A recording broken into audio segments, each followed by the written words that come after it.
really traumatic childhood. And that was horrible. He was abused. He was molested. I mean, it sounds like his childhood was a fucking nightmare. I wanted to cry when you was describing this little boy being done like this. No, it was hard to read through some of the information that's out there about what he endured as a child. Yeah, that's horrible. It's a really terrible situation. But that is not an excuse to take a life. It's almost, in my book, you were a victim of multiple people in ways that a lot of us can't even imagine. A victim over and over and over again in your life. Why would you make someone else a victim? You know, it's like, I never understood that, you know, how the bully will be, well, I bully people because, you know, my dad beats me when I get home. Or, you know, he has some hidden thing that, you know, fucks up his mind or whatever. But you're going around, you know, if you know how it feels, why would you turn around and do that to someone else? The human brain is an interesting study, Dylan. It is, and we'll figure it out about episode 500. And we'll never understand certain behaviors. No, but that's just horrible. I mean, it's just the whole situation. It's just like things building on top of the fact that he had this horrible childhood.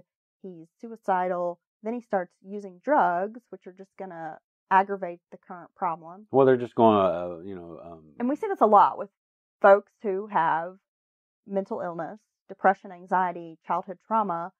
They don't properly treat it. They instead turn to drugs and alcohol. Well, you're just masking it. You're numbing it. To escape. Yeah, it's like putting a Band-Aid on it temporarily. Right. But that's never going to be a good situation. Coupled with all the other things he has going on. I mean, it's, you know, it's kind of no surprise he ended up where he did. But these were choices he made. A lot of people have fucked up lives, bad childhoods, horrific things happen to them, but they don't brutally, viciously just, man. Destroy. He destroyed that. I mean, it's horrific what he did. Like, I can't even, you know, think of another word to use. No, it's horrendous. Yes. No, but it's just horrible. He just literally destroyed that poor girl. The fact that she was mentally handicapped. She was slower. You know, one of the detectives stated that he felt like Miller picked this girl because of that, knew that he could easily overpower her, and felt that maybe he kind of had planned to do something like this, or at least planned to take advantage of her. Yes, because he wasn't stupid, and he'd been on the street, and he'd done all this hustling, and he was street smart, I would think. And I'm going to guess, I thought the same thing. When he met her, he was like, I can manipulate this girl and get her to do some things. Maybe if it wasn't like, hey, I'm going to beat her with I'm going to kill her. I think he definitely thought he could get something from her, manipulate her when he first met her instantly. Yeah.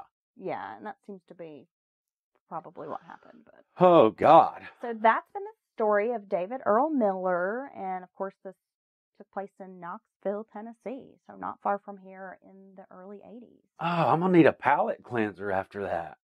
You can go watch one of your reality shows. I'm going to have to watch Below Deck. Yeah, that's your new obsession. Oh, my God. That was horrible. That was rough. I'm going to have to dim.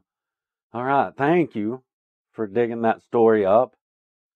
But, yeah. Whew. Okay, I don't even know how to end this. Help me wrap this thing up, baby. Well, we're just plugging along here. The month of February is going to be over pretty soon. And, of course, it's a short month. We're heading into March. Gonna have some cool cases coming your way. Maybe some cases you haven't heard before. I've got a really cool old case. You know, I love those old cases. Nice. Got a story out of New England. Venturing up the coast a bit. Does it involve clams? Maybe. Okay. Some steamers. Steamer? Is that what they call them? Steamers. Okay. We got a lot coming your way, and of course we have our live show coming up in May. We're excited about that. It's going to take place in Asheville, North Carolina at Fleetwood's. We do have an event on our Facebook page with a link where you can get tickets. And we encourage folks to become patrons. Sign up on Patreon. You can join for as low as $1 a month, support the podcast, and have access to a lot of cool content, extra bonus episodes. We will often put out feelers with our patrons and ask them, hey, we do a little poll. What would you like us to talk about? And let you guys vote and choose a topic, and we cover it. Sometimes we talk about true crime, but we often stray into other interesting avenues. Yeah, we let our patrons choose, and there's just one thing I want to mention. We're obviously everywhere, on all the social medias and whatnot, and ways to reach us and see us.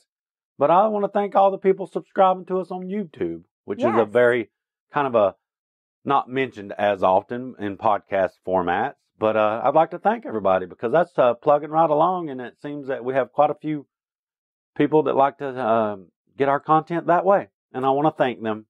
Yeah, and of course you can access the podcast just about anywhere. You can. YouTube, we're on Apple Podcasts, Google, Castbox, Spreaker, SoundCloud, Spotify. And Spotify. You can also go to our website, which is www.mountainmurderspodcast.com.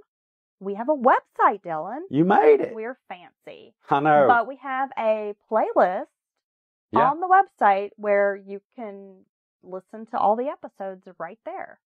Boom. Directly from the website. Check it out, y'all. But thanks to everybody, and we love you. Have a great week.